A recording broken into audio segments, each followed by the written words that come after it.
বাজার হিসেবে আগমন লালমনির পক্ষ থেকে, রংপুরের পক্ষ থেকে, লালমনির পক্ষ থেকে হুজুরের আগমন, হুজুরের আগমন।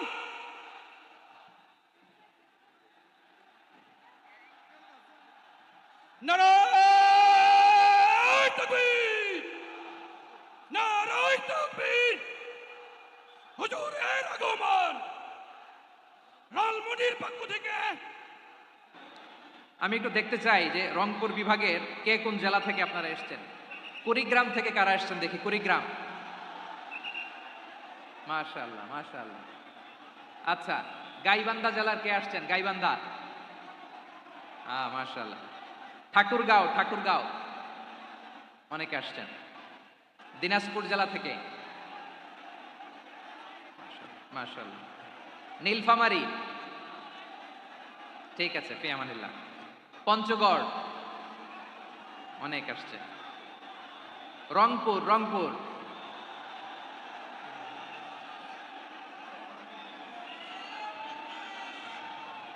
মাশাআল্লাহ মাশাআল্লাহ মাশাআল্লাহ, ঠিক আছে। লালমনির হাটের কারা দেখি, লালমনির হাট।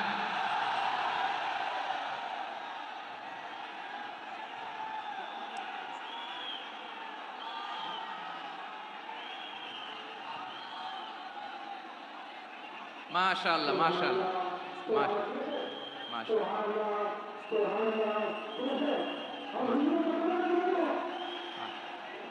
ঠিক আছে ঠিক আছে।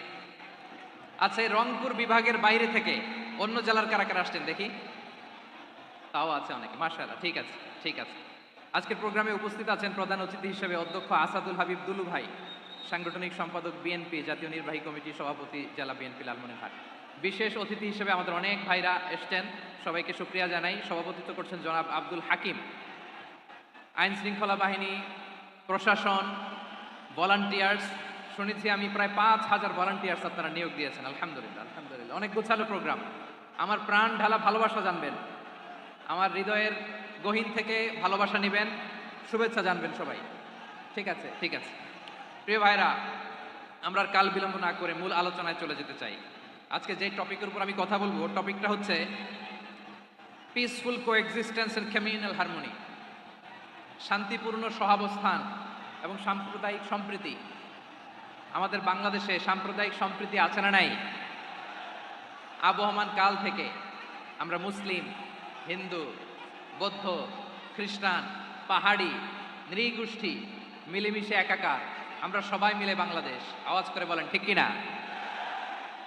আমাদের পারস্পরিক সম্প্রীতি, ভালোবাসা, সৌহার্দ্যপূর্ণ আচরণ, বোঝাপড়া, এটা বেশ মজবুত, বেশ মজবুত।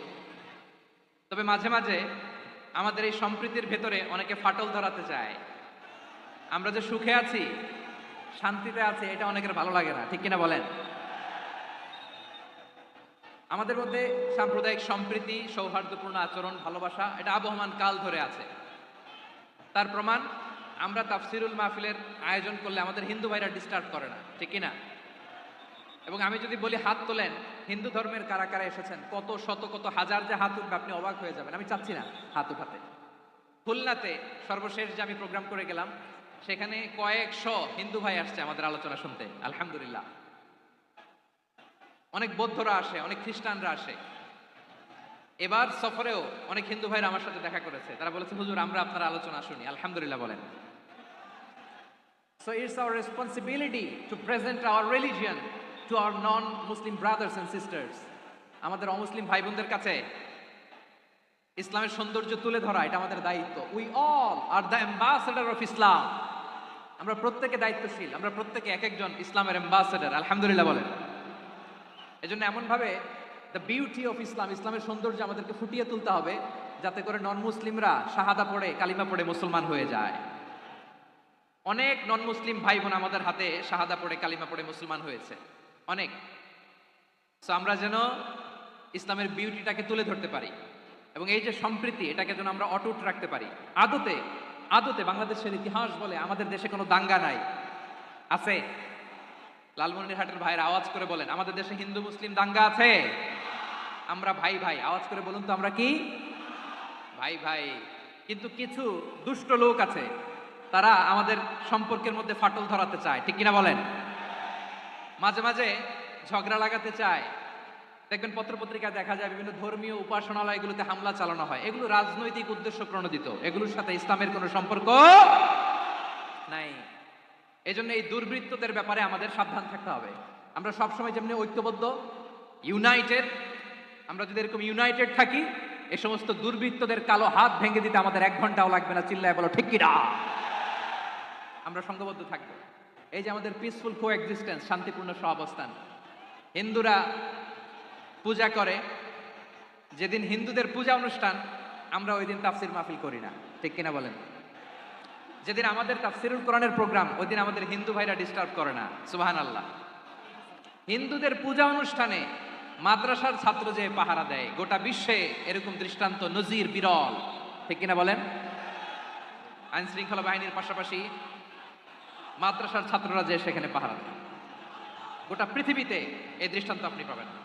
মাদ্রাসার ছাত্ররা, তারা তো কোরআনের ধারক, তারা হাদিসের ধারক, তারা কেন মন্দির পাহারা দিবে? এই সম্প্রীতিকে ধরে রাখার জন্য, এই সৌহার্দ্যকে ধরে রাখার জন্য, আমাদের পারস্পরিক ভালোবাসাকে অটুট রাখার জন্য। আওয়াজ করে বলতে হবে ঠিক কিনা? এখন বলেন, আমাদের এই ভালোবাসা অটুট থাক, আমরা চাই কি চাই না? আমরা হিন্দু মুসলিম মিলেমিশে শান্তিপূর্ণ সহাবস্থান, সাম্প্রদায়িক সম্প্রীতি, লালমনিরহাটের ভাইয়ের আওয়াজ করে বলুন, এই সাম্প্রদায়িক সম্প্রীতি আমরা চাই কি চাই না? আল্লাহ এই দেশকে তুমি বরকতময় করো, বাংলাদেশকে তুমি শান্তিময় করো। আওয়াজ করে সবাই বলেন আমিন। এই জায়গাটাতে সামান্য একটু আওয়াজ হচ্ছিল, এটাও থেমে গেছে। আলহামদুলিল্লাহ, আলহামদুলিল্লাহ। এখন একেবারে everything is in my control. মাশাআল্লাহ। ঠিক আছে, আমি মূল আলোচনায় যাই। প্রিয় ভাইরা, আমি বলেছিলাম আমার আলোচনার বিষয় হচ্ছে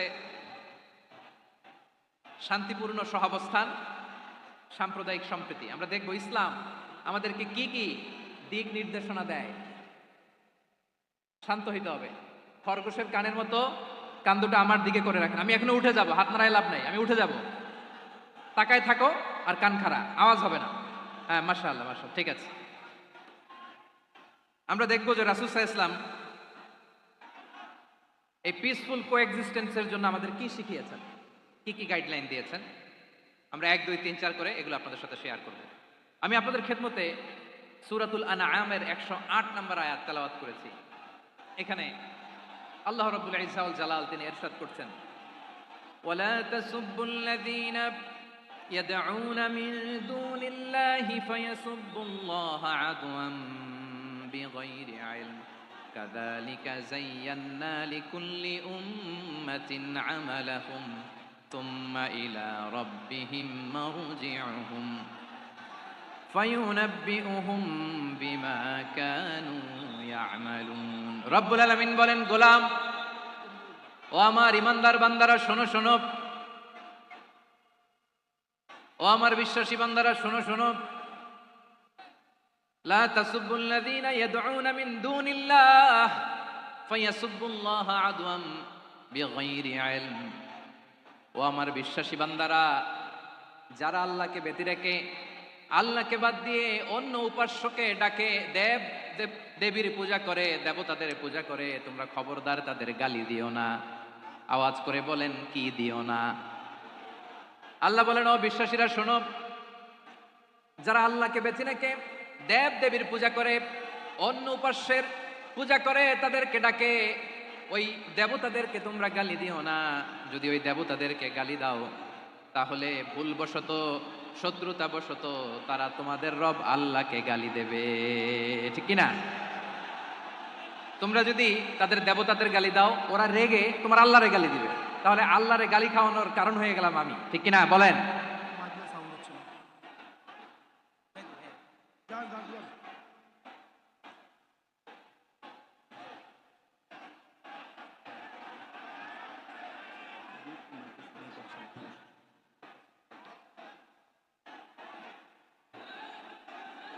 সম্মানিত ভাইয়েরা, এত বিশাল প্রোগ্রাম, মাইকের একটা সেটআপ থাকে, তারগুলো অনেক সময় নড়ে যায়, ধাক্কা ধাক্কিতে ডিসপ্লেস হয়, একটু ঝামেলা হবে।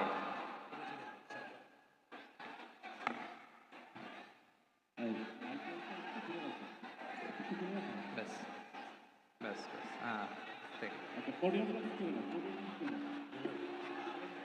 ঠিক আছে, একটু একটু সমস্যা হবে মাঝে মাঝে। আপনারা শান্ত থাকলে, শান্ত থাকতে হবে।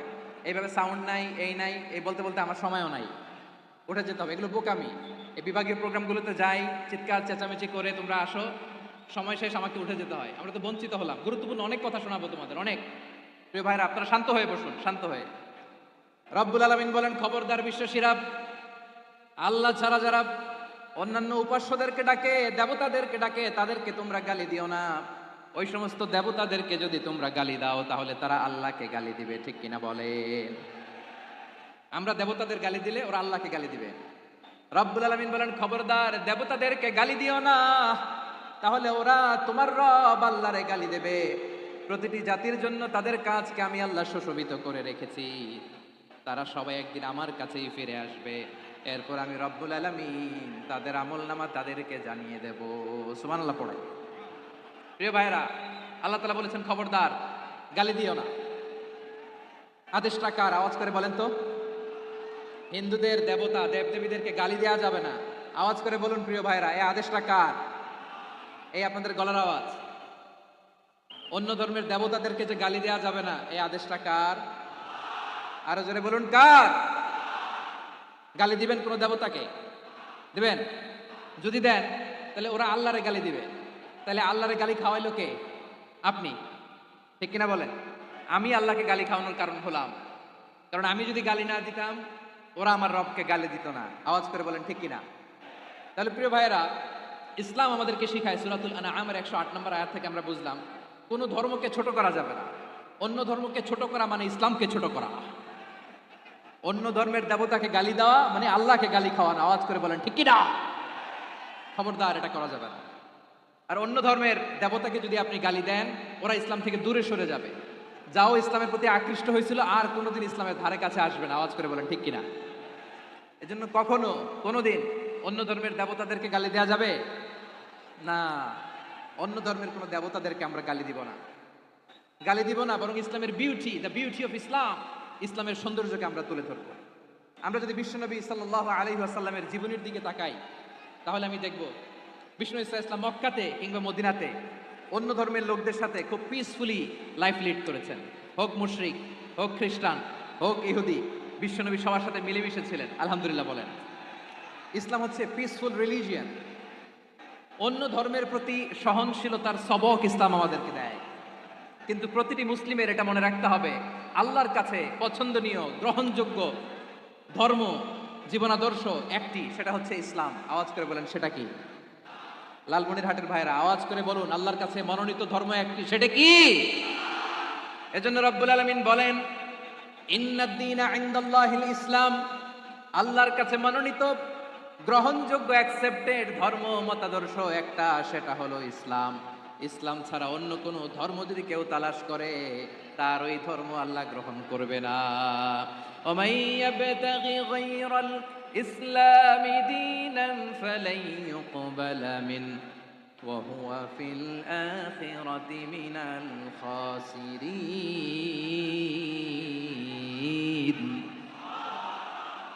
Whoever seek anything except Islam, that won't be accepted from him, and he will be loser in the day of judgment. কিয়ামতের দিন ইসলাম ছাড়া কেউ যদি অন্য কোনো ধর্ম তালাশ করেছে দুনিয়াতে, তার এই মতাদর্শ গ্রহণ করা হবে না, and he will be loser. সে হবে লুজার, ক্ষতিগ্রস্ত, হাই হাই কোম্পানির ম্যানেজার। ওর আমও শেষ, সালাও শেষ। আওয়াজ করে বলেন ঠিক কি না? এজন্য ইসলাম পেয়ে আমরা খুশি না বেজার? প্রত্যেক নামাজ শেষে আমরা আল্লাহরে বলি, আল্লাহ রাদিতু বিল্লাহি রাব্বা ওয়া বিল ইসলামি দীনা ওয়া বি মুহাম্মাদিন নাবিয়ান ওয়া রাসূলা। ও আল্লাহ, তোমারে রব হিসেবে পেয়ে আমরা খুশি। ও আল্লাহ, ইসলামকে ধর্ম হিসেবে পেয়ে আমরা খুশি। বিশ্বনবীকে আমাদের রাসূল পেয়ে আমরা খুশি। ঠিক কিনা বলেন? ইসলাম ছাড়া অন্য কোনো ধর্ম আমরা গ্রহণ করব না। ঠিক কিনা বলেন?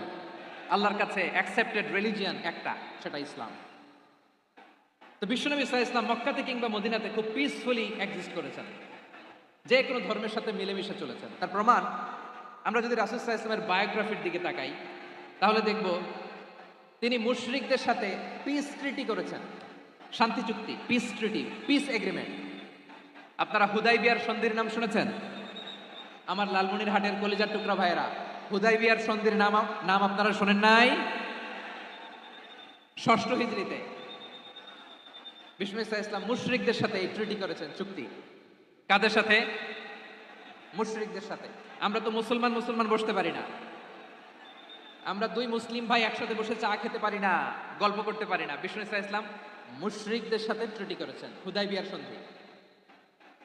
এই সন্ধির আগে মক্কা থেকে কেউ মদিনায় যেতে পারে না, মদিনা থেকে কেউ মক্কায় যেতে পারে না, কিন্তু এই সন্ধির পরে ট্রাফিক স্বাভাবিক হয়ে গেল। মক্কার লোকেরা মদিনায় আসতে পারে, মদিনার লোকেরা মক্কায় আসতে পারে।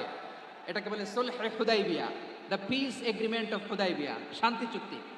আমরা পৃথিবীতে এখন অনেক শান্তি চুক্তির নাম শুনি, এগুলো সব the piece treaty of Hudaibiya থেকে কপি করা। আল্লাহু আকবার।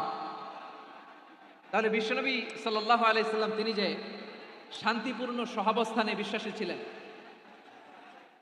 মুসলমানেরা যে অন্য ধর্মের প্রতি সহনশীল, তার প্রমাণ হচ্ছে এই পিস ট্রিটি।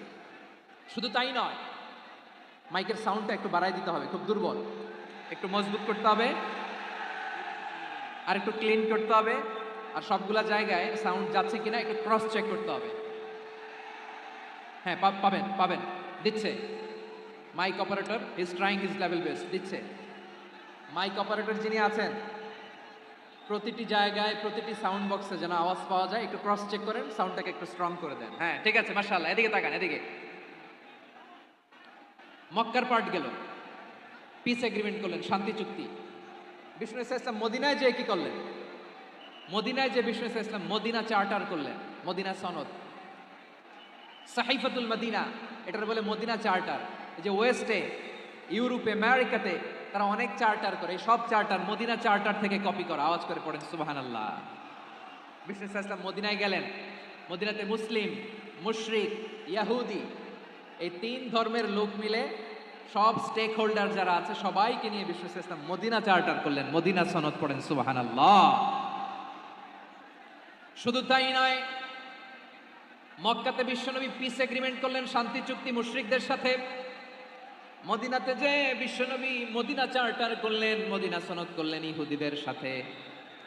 আবার মদিনাতে বিশ্বনবী ইহুদিদের সাথে পিস ডায়ালগ করলেন, ইন্টারফেথ ডায়ালগ করলেন, আন্তধর্মীয় সংলাপ করলেন, যেই সংলাপের মূল ভিত্তি ছিল তাওহীদ। মূল ভিত্তি ছিল কি? তাওহীদ। বিশ্বনবী ইহুদিদেরকে ডাকলেন, আহ্বান করলেন, কুল ইয়া আহলাল কিতাবি তাআলাউ ইলা কালিমাতিন সাওয়াইন বাইনানা ওয়া বাইনাকুম আল্লা না'বুদা ইল্লাল্লাহ ولا نشرك به شيئا ولا يتخذ بعضنا بعضا أربابا من دون الله فإن تولوا فقولوا اشهدوا بأننا مسلمون سبحان الله পড়েন। বিশ্বনবী মদিনার ইহুদিদের ডেকে বললেন, ও ইহুদিরা, শোনো শোনো, আসো এমন একটা আদর্শের প্রশ্নে আমরা একত্রিত হই, যে আদর্শের প্রচার তোমাদের নবীরাও করেছে, আমিও করি, যে আদর্শের কথা তোমাদের পবিত্র ধর্মগ্রন্থগুলোতে আছে, আমার কোরআনেও আছে, সেটা হলো তাওহীদ। আমরা এক আল্লাহ ছাড়া কারো ইবাদত করব না, আল্লাহর সাথে কাউরে শরীক করব না, আল্লাহ ছাড়া কাউরে রব মানব না। পড়েন সুবহানাল্লাহ। তাহলে আমার প্রিয় লালমনিরহাটের ভাইরা, মদিনাতে যে তিনি মদিনা চার্টার করলেন, মদিনা সনদ, পিস ডায়ালগ করলেন, শান্তির সংলাপ, ইন্টারফেথ ডায়ালগ করলেন, আন্তধর্মীয় সংলাপ, যার ভিত্তি ছিল তাওহীদ। সুবহানাল্লাহ পড়েন। তাহলে অন্য ধর্মের প্রতি সব সময় ইসলাম সহনশীল, টলারেন্স। যদি আপনি দেখতে চান ইসলামের নবী, বিশ্ব নবীর দিকে তাকান, ঠিক কিনা বলেন? আমরা তো সংখ্যালঘুদের রাইটস প্রোটেক্ট করার জন্য কত আইন বানাই, কত বৈঠক করি, কত সংবাদ সম্মেলন করি। বিষ্ণু সাল্লাল্লাহু আলাইহি ওয়াসাল্লাম সংখ্যালঘুদের রাইটসের ব্যাপারে, অধিকারের ব্যাপারে যে কথা বলেছেন, শুনলে আপনি অবাক হয়ে যাবেন। বিশ্বনবী বলেন, আলা মান যালামা মুআহাদান আও ইনতাকাসাহু আও কাল্লাফাহু ফাওকা তাআতিহি আও কাল্লাফাহু ফাওকা তাকাতিহি আও আখাযা মিনহু শাইআন বিগাইরি তিবি নাফসিন ওয়া আনা হাজিজুহু ইয়াউমাল কিয়ামা। খবরদার, জেনে রাখো, কেউ যদি কোনো সংখ্যালঘুর উপরে অত্যাচার করে, কোনো সংখ্যালঘুর প্রাপ্য থেকে যদি কেউ কাউকে ঠকায়, সংখ্যালঘুর উপর যদি কেউ কষ্ট দেয়, কোনো সংখ্যালঘুর সম্পদ যদি কেউ জোর করে কেড়ে নেয়, আমি কিয়ামতের দিন বিশ্বনবী ওই সংখ্যালঘুর পক্ষে আর ওই মুসলমানদের বিপক্ষে বাদী হয়ে দাঁড়াবো। সুবহানাল্লাহ বলতে পারলেন না? আল্লাহু আকবার। আপনি নামাজি, আপনি মুসল্লি, আপনি হাজী সাহেব, তাহাজ্জুদ পড়তে পড়তে কপালে দাগ ফেলে দিছেন, আপনার প্রতিবেশী হিন্দু, ভাবছেন আমার তো পাওয়ার আছে, ওর জমিটা দখল করি। বিশ্বনবী বলেন কিয়ামতের দিন ওই হিন্দুর পক্ষে তোর বিরুদ্ধে আমি বাদী হয়ে দাঁড়াবো। পৃথিবীর কোন ধর্মে এরকম স্টেটমেন্ট পাবেন? পাবেন? আপনি ভাবছেন আপনি নামাজ পড়লে হাজী সাহেব কপালে দাগ ফেলাই দিলে আপনি সালসালায় জান্নাতে চলে যাবেন না? খবরদার। বিশ্বনবী বলেন কোন সংখ্যালঘুর উপর যদি কেউ আক্রমণ করে, তার প্রাপ্য তাকে না দিয়ে যদি তাকে ঠকায়, তার উপর জুলুম করে, তার সম্পদ যদি কেড়ে নেয়, আমি নবী, তুমি মুসলিম হইতে পারো, মুসল্লি হইতে পারো, তার পক্ষে তোমার বিপক্ষে আল্লাহর দরবারে বাদী হয়ে দাঁড়াবো। আচ্ছা লালমনিরহাটের ভাইরা, কথা বুঝতে পারলে আওয়াজ করে উত্তর দেন। বিশ্বনবী যদি কারো বিপক্ষে দাঁড়ায় কিয়ামতের দিন, আই রিপিট, আমি আবারও বলছি, বিশ্বনবী যদি কিয়ামতের দিন কারো বিপক্ষে দাঁড়ায়, ও তো সালসালায়া জান্নাতি, তাই না? জান্নাতি না? যে নবীর সুপারিশ ছাড়া জান্নাতের গেটও দেখা যাবে না, ওই নবী যদি বলে তোর বিপক্ষে আমি বাদী হয়ে দাঁড়াবো, ওই জান্নাতে আর ঢোকার কোনো সুযোগ আমাদের থাকবে? এখানেই শেষ না আমার প্রিয় লালমনিরহাটের ভাইয়েরা, এখানেই শেষ নয়। বিশ্বনবী বলেন মান কাতালা মুআহাদান, বুখারীর বর্ণনা, মান কাতালা মুআহাদান লাম ইয়ারাহ রাইহাতাল জান্নাহ। কেউ যদি, কোনো মুসলিম যদি অন্যায়ভাবে কোনো সংখ্যালঘুকে হত্যা করে, কোনো হিন্দুকে হত্যা করে, কোনো বৌদ্ধরে হত্যা করে, অন্যায়ভাবে কোনো মুসলিম যদি কোনো সংখ্যালঘুরে হত্যা করে, জান্নাতে যাওয়া তো দূরের কথা, ওই মুসলিম জান্নাতের ঘ্রাণও পাবে না। সেই বুখারীর বর্ণনা, মান কাতালা মুআহাদান লাম ইয়ারাহ রাইহাতাল জান্নাহ ওয়া ইন্না রিহাহা লা ইউজাদু মিন মাসিরাতি 40 আমা। যে জান্নাতের ঘ্রাণ 40 বছর দূরের রাস্তা থেকেই পাওয়া যায়। সুবহানাল্লাহ পড়েন। প্রিয় ভাইরা, এখান থেকে জান্নাতে পৌঁছতে লাগবে 40 বছর। এত দূর, কত বছর? সবাই বলেন কত বছর? এখান থেকে জান্নাতে পৌঁছতে লাগবে 40 বছর। এত দূরে থাকতেই জান্নাতের ঘ্রাণ আপনার নাকে এসে ধাক্কা মারবে। বিষ্ণুই বলেন যে ব্যক্তি কোনো সংখ্যালঘুকে হত্যা করে, জান্নাতের ঘ্রাণ তো পাবেই, জান্নাতে তো ঢুকতে পারবেই না, জান্নাতের ঘ্রাণও তার নাকে লাগবে না। পড়েন নাউযুবিল্লাহ। তাহলে সংখ্যালঘুদের ব্যাপারে ইসলামে অধিকার দেয়া আছে না নাই? লালমনিরহাটের ভাইয়ের আওয়াজ করে বলেন, আমার সংখ্যালঘু হিন্দু ভাইদের রাইটস, অধিকার আমাদের ইসলামে প্রোটেক্টেড আছে না নাই? এখানেই শেষ না। বিষ্ণু ইসলাম আপনার অমুসলিম প্রতিবেশীর সাথে ভালো আচরণ করতে বলেছে। আমাদের হয় না এটা মুসলিম পাড়া, ওটা বৌদ্ধ পাড়া, হয় না? অনেক সময় হয় না এটা আমাদের মুসলিম পাড়া, ওইটা হিন্দু পাড়া, এরকম আছে না নাই? লালমনিরহাটে নাই না? আছে? হিন্দু যদি আপনার প্রতিবেশী হয় কি করবেন? ওরে কষ্ট দিবেন নাকি? কেন, ও তো হিন্দু, ও তো আমার আল্লাহরে ডাকে না, ওরে কষ্ট দিলে জায়েজ হবে না? খবরদার। বিষ্ণু ইসলাম বলেন মান কানা ইউমিনু বিল্লাহ ওয়াল ইয়াউমিল আখির ফালিউকরিম জারাহ। যে আল্লাহ বিশ্বাস করে আর আখিরাতে বিশ্বাস করে, সেজন্য প্রতিবেশীর সাথে ভালো আচরণ করে। সুবহানাল্লাহ। কলিজা জুড়ায় যায় না আমার নবীর কথাগুলো শুনলে? যে আল্লাহ বিশ্বাস করে, যে আখিরাতে বিশ্বাস করে, সেজন্য প্রতিবেশীর সাথে ভালো আচরণ করে। এখানে বলছে মুসলিম প্রতিবেশী বলছে, নামাজি প্রতিবেশী বলছে, আল্লাহওয়ালা প্রতিবেশী বলছে না। প্রতিবেশী আস্তিক হোক নাস্তিক হোক, প্রতিবেশী মুমিন হোক মুশরিক হোক, প্রতিবেশী হইলেই তার সাথে ভালো আচরণের দরকার আছে না নাই? আমার প্রিয় লালমনিরহাটের ভাইয়েরা, বিষ্ণু ইসলাম ওনার ইহুদি প্রতিবেশীদের দেখাশোনা করতেন। আওয়াজ না শোনা যাক, আমারও তো দেখা যায়, আমারও তো দেখা যায়। তাকায় থাকেন, তাকায় থাকলে সওয়াব হবে। কোরআনের কথা যেখান থেকে হয় এদিকে তাকায় থাকলেই বরকত। তাকায় থাকেন। জি জি, মাইক, আমি তার মাইক ঠিক করতে আসি না এদিকে, এই মাইক ঠিক করবো, ওই মাইক ঠিক করবো, ওদিকে পাইলট বলবে হুজুর চলে আসেন। জি বসুন, বসুন, মাশাআল্লাহ। হ্যাঁ, খুব শান্ত, ঠিক আছে।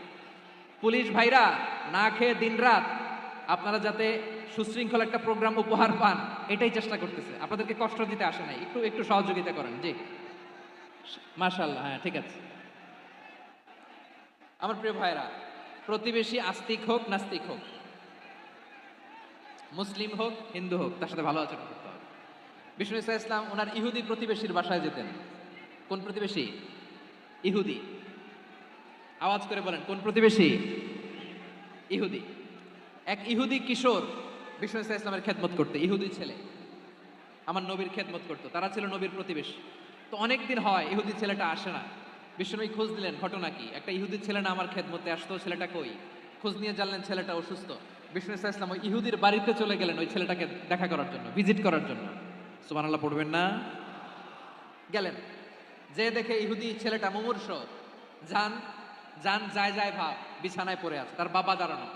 বিশ্বনবী তার মাথার পাশে বসলেন, মাথায় হাত বুলিয়ে দিলেন, আর ছেলেটাকে বললেন, আসলিম, হে ইহুদি ছেলে, আসলিম, ইসলাম ধর্ম গ্রহণ করো। তো ছোট্ট ছেলে ভাবে আমরা ইহুদি, এখন ইসলাম ধর্ম গ্রহণ করলে আব্বা যদি বকা দেয়, ফানাযারা ইলা ওয়াজহি আবি, ছেলেটা তার বাবার চেহারার দিকে তাকালো, দেখি আব্বা কি কয়। আব্বা যদি বলে তাইলে ইসলাম ধর্ম গ্রহণ করবে। ইহুদি ছেলেটা তার বাবার দিকে যখন তাকালো, ওর বাবা বলে, আতি আবুল কাসিম, আবুল কাসিম যা বলে তাই করো। আবুল কাসেম হচ্ছে বিষ্ণু ইসা ইসলামের একটা কুনিয়াত, উপনাম। আমার রাসূলের বড় ছেলের নাম ছিল কাসেম। যেমন দেখবেন আমাদের এলাকায় কারো ছেলের বড় ছেলের নাম যদি হয় আব্দুল্লাহ, এরা আব্দুল্লাহর বাপ বলে ডাকে। কারো বড় মেয়ের নাম যদি হয় ফাতেমা, এরা কি ডাকে? ফাতেমার বাপ বলে না? তো বিষ্ণু ইসা ইসলামের বড় ছেলের নাম ছিল কাসেম। ইহুদি বাবা বলল, আতি আবুল কাসেম, আবুল কাসেম যা বলে তাই শোনো, মানে মোহাম্মদ যা বলে তাই শোনো। এই কথা শুনে ছেলে সাহস পাইছে, ছেলে আবার পড়তে আরম্ভ করলো, আশহাদু আল্লাহ ইলাহা ইল্লাল্লাহ ওয়া আশহাদু আন্না মুহাম্মাদার রাসূলুল্লাহ, পড়েন আল্লাহু আকবার। বিশ্বনবীর আহ্বান শুনে ওই আহ্বানে সাড়া দিয়ে ইহুদি ছেলে শাহাদা পড়ে মুসলমান হয়ে গেল। তার হৃদয়টারে ইমানের নূর দিয়ে আলোকিত করে দিল কে? প্রিয় ভাইরা, এবার রাসূল সাল্লাল্লাহু আলাইহি ওয়াসাল্লাম বের হয়ে আসলেন ঘর থেকে, আর বললেন, আলহামদুলিল্লাহিল্লাযী আনকাযাহু মিনান নার, প্রশংসা সে আল্লাহর যে আল্লাহ জাহান্নামে চলে যাচ্ছিল প্রায় এমন একটা লোককে মুহূর্তের মধ্যে কালেমায়ে শাহাদাতের বদৌলতে জান্নাতি বানায় দিলেন। আওয়াজ করে পড়েন সুবহানাল্লাহ। এই হাদিস থেকে আমরা কি শিখলাম? What is the moral of the story? এক নাম্বার স্টোরি হলো, প্রতিবেশী ইহুদি হোক হিন্দু হোক, যাবেন, সুসম্পর্ক রাখবেন, উপহার দিবেন, বিপদে পাশে দাঁড়াবেন, তাইলেই তো আপনাদের প্রতি, মুসলমানদের প্রতি তারা আকৃষ্ট হবে, ঠিক কিনা বলেন? আপনি যদি হিন্দুদের সাথে বৌদ্ধদের সাথে নাই মিশেন, নাস্তিকের কাছে নাই যান, তো ইসলামের সৌন্দর্যটা ওরা বুঝবে কেমনে? আমার অনেক হিন্দু পরিচিত ভাই আছে, ওরা আমাদের ইফতারির প্রোগ্রামে এসে একসাথে ইফতারি করে। অনেক মদখোর আমার সাথে বসে একসাথে ডিনার করে, হাফ প্যান্ট পরা, গলায় স্বর্ণের চেইন, হাতে স্বর্ণের ব্রেসলেট, আইসা আমার সাথে ডিনার করছে, আছে এরকম। গাঁজাখোর, আমি বলে আসো, welcome welcome to my dinner, আসো বসো, বসলেই তো আমি ওর ডিএনএ, চিন্তার ডিএনএ চেঞ্জ করে দেওয়ার সুযোগ পাবো, চিল্লায় বলো ঠিক কিনা? আসতে হবে আমার কাছে। Hour door is open, the door of Islam is open 24/7। সব সময় আমাদের ইসলামের দরজা আমার অমুসলিম ভাইদের জন্য খোলা আছে না নাই? এই হাদিস থেকে দুইটা শিক্ষা। এক নম্বর শিক্ষা, প্রতিবেশী মুসলিম হোক অমুসলিম হোক, যান, অসুস্থ হইলে একটু আপেল নিয়ে যান, আঙ্গুর নিয়ে যান, কমলা নিয়ে যান, তাদের সাথে ভালো আচরণ করেন। ইসলামের বিউটি দেখে, সৌন্দর্য দেখে অবাক হবে, নসিব ভালো হলে কোনোদিন কালিমা পড়ে মুসলমান হয়ে যাবে, ঠিক কিনা বলেন? তাহলে অমুসলিমের সাথে ভালো সম্পর্ক। বিশ্বনবী ইহুদির বাড়িতে গেলেন, ইহুদির বাড়ি, আর আমার মুসলমান ভাই আমার কাফের বলে, এরকম আছে না নাই? মুসলিম মুসলিমরা দেখতে পারে না, সহ্য করতে পারে। বিশ্বনবী সাল্লাল্লাহু আলাইহি ওয়াসাল্লাম ইহুদির বাড়িতে গেলেন, এটা একটা শিক্ষা। আরেকটা শিক্ষা হলো, ভাইরা ধাক্কা মারে এসে সামনে এসে কি লাভ? প্রোগ্রাম তো শেষ হচ্ছে, এখনই শেষ হচ্ছে তো। এই যে আমাদের বকশি ভাই ওয়াদা নিল, হাত তোলালো, মিম বলে এত কথা বললো, তো আমি জেলায় জেলায় যে খালি হাত নাড়াই তোমাদের জন্য নাকি? হ্যাঁ, হাত নাড়াই শুধু। এই ধাক্কাইতে ধাক্কাইতে এদিকে এসে হাত নাড়াইতেছে, হয়েছে তো, দেখলাম তো, ঠিক আছে, মাশাআল্লাহ, অনেক সুশৃঙ্খল, অন্যান্য যে কোনো জেলার চেয়ে অনেক সুশৃঙ্খল। আমার দিকে তাকাও, আমার দিকে তাকাও, ঠিক আছে, এই যে দাঁড়িয়ে আছে, একটা ছেলে নড়ে না, দেখছেন? মাশাআল্লাহ মাশাআল্লাহ মাশাআল্লাহ। হ্যাঁ, এইভাবেই। আর কয়েকটা মজাদার কথা আছে, শোনো। এই হাদিস থেকে আমাদের শিক্ষা হলো, আমার প্রতিবেশী যেই ধর্মের হোক আমি সম্পর্ক রাখবো। অসুস্থ হলে যাব, কি বলেন ভাইরা? যাবেন না? যাবেন না আপনারা? আচ্ছা, 2 নম্বর শিক্ষা হলো, বিষ্ণু ইসা ইসলামের খাদেম ছিল ইহুদি, এতদিন খেদমত করলো, একদিনও বিশ্বনবী ওরে কালিমার দাওয়াত দেয় নাই। কারণ কি? বিশ্বনবী একটা ভালো সময়ের অপেক্ষা করতেছিলেন, প্রপার টাইমিং। দাঈর কাজ হচ্ছে দাঈ, দাঈ ইলাল্লাহ, সে হচ্ছে সুযোগ সন্ধানী। দায়ী সুযোগ খোঁজে, কখন দাওয়া দিলে ব্যাটে বলে হবে, ঝুপ বুঝে কোপ মারে, ঠিক কিনা বলেন? বিষ্ণু ইসলাম ভালো সময়ের অপেক্ষা করতেছিলেন, দেখি ভালো সময় আসুক আসুক আসুক আসুক। আস্তে আস্তে এমন সময় আসছে, ছেলে এবার মুমূর্ষ। অসুস্থ ব্যক্তির হৃদয় অত্যন্ত নরম থাকে। হসপিটালে যখন কেউ যায় তার হৃদয়টা বড্ড নরম থাকে, মৃত্যুর ভয়ে তার অন্তরটা নরম থাকে, ঠিক কিনা বলেন? এই প্রপার টাইমিং এর অপেক্ষা করতেছিলেন। যখনই টাইমিং পেয়েছেন দাওয়াত দিলেন, পড়ো লা ইলাহা ইল্লাল্লাহ, সুবহানাল্লাহ পড়েন সবাই। তাহলে ইসলাম অমুসলিম প্রতিবেশীর সাথে ভালো আচরণ করতে বলে। ইসলাম অমুসলিম মাতা পিতার সাথেও ভালো আচরণ করতে বলে। মাতা পিতা যদি অমুসলিম হয় তারা ফেলে দিতে পারবেন? পারবেন? পারবেন? আমার লালমনির হাটের ভাইরা, অনেক হিন্দু ছেলে আমাদের হাতে শাহাদা পড়ে মুসলিম হয়, কিন্তু ওর মা মুসলমান হয় নাই, বাবাও হয় নাই, এরকম আছে না নাই? তো ও হয়েছে মুসলিম, মা বাপ হিন্দু, এখন মা বাপ কি বাদ? হ্যাঁ, মা বাপ বাদ দেয়া যাবে? যেই মা আপনার 9 মাস 8 মাস পেটে ধারণ করলো, আপনার মায়ের নার ছেঁড়া ধন, আপনি ওই মারে বাদ দিতে পারবেন? যে মায়ের বুকের তাজা দুধ খেয়ে আপনি আজকে বাড়ন্ত তাজা তরতাজা, ওই মারে বাদ দেয়া যাবে? মায়ের এক ধারে দুধের দাম, কাটিয়া গায়ের চাম, পাপুষ বানাইলে ঋণের শোধ হবে না, এমন দরদি ভাবে কেউ হবে না আমার মাহা গো। মায়ের এক ধারে দুধের দাম, কাটিয়া গায়ের চাম, পাপুষ বানাইলে ঋণের শোধ হবে না, এমন দরদি ভাবে কেউ হবে না আমার মাহা গো, ঠিক কিনা? মাকে তো বাদ দেওয়া যায় না। وَقَضَى رَبُّكَ أَلَّا تَعْبُدُوا إِلَّا إِيَّاهُ وَبِالْوَالِدَيْنِ إِحْسَانًا। আল্লাহ বলে অবধারিত দুইটা ভার্ডিক তোমাদের জন্য, এক আল্লাহর ইবাদত করবা আর মা বাবার প্রতি ইহসান করবা। আদেশটা কার? মা বাবার প্রতি ইহসান করতে হবে। আমার মা হিন্দু হোক ভালো আচরণ করতে হবে, বৌদ্ধ হোক ভালো আচরণ করতে হবে। আমার যে সমস্ত হিন্দু ভাইয়েরা মুসলিম হয়েছে, তোমাদের মা বাবা এখনো মুসলমান হয় নাই, তাদের সাথে ভালো আচরণ করতে হবে আপনাদের। খেদমত নিজে করতে হবে অথবা খেদমতের ব্যবস্থা করাই দিতে হবে। মান্থলি যে খরচ লাগে এটা দিতে হবে। আরে তুমি এখন মুসলিম, তোমার মা বাবা হিন্দু, এখনই তো সুযোগ ইসলামের সৌন্দর্য দেখানোর। এখন মা বাবা যদি দেখে আরে এটা হিন্দু থাকতে তো বদমাইশ ছিল, বেয়াদব ছিল, কি এমন ধর্ম সে গ্রহণ করলো যেটা গ্রহণের সাথে সাথে সে পাল্টে গেল? কি এমন ধর্ম সে গ্রহণ করেছে যেটা তার জীবনকে আলোকিত করে দিয়েছে? নসিব ভালো হইলে তারাও কালিমা পড়ে মুসলমান হয়ে যাবে। বিষ্ণু ইসলামের স্ত্রীর নাম ছিল আয়েশা রাদিয়াল্লাহু তাআলা আনহা, আবু বকর রাদিয়াল্লাহু তাআলা আনহুর মেয়ে। আবু বকর রাদিয়াল্লাহু তাআলা আনহুর আরেক মেয়ের নাম হচ্ছে আসমা। কি নাম? দুজনই আবু বকর রাদিয়াল্লাহু তাআলা আনহুর মেয়ে, আসমা আর আয়েশা। নাম দুটো কেমন লাগে? আসমা নামটা কেমন লাগে? আয়েশা নামটা কেমন লাগে? সবার ভালো লাগে নাই? নাম দুটো আপনাদের ভালো লাগে? লালমনির হাটে অনাগত যদি কন্যা সন্তান হয়, যদি মনে চায় আসমা রেখে দিতে পারবেন, যদি মনে চায় আয়েশা রেখে দিয়েন।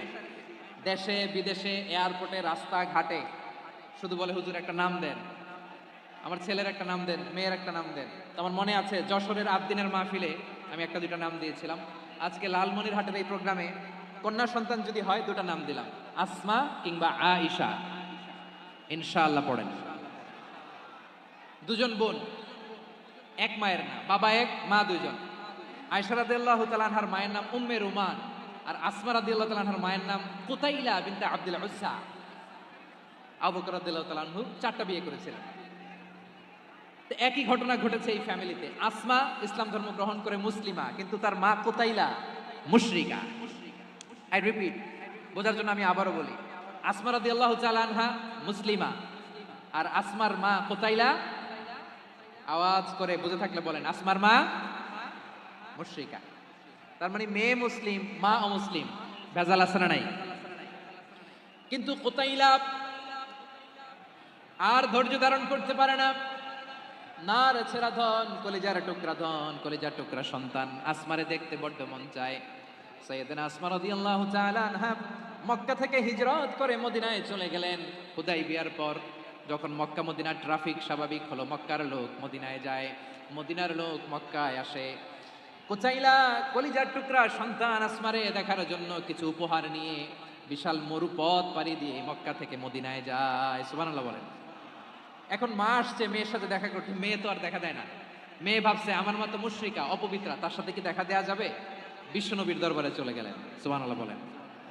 কি সৌভাগ্যবান ছিল তারা, মাসলা জানার দরকার হলেই নবীর দরবারে চলে যেত, ঘরে বউয়ের সাথে ঝগড়া হলে নবীর দরবারে চলে যেত।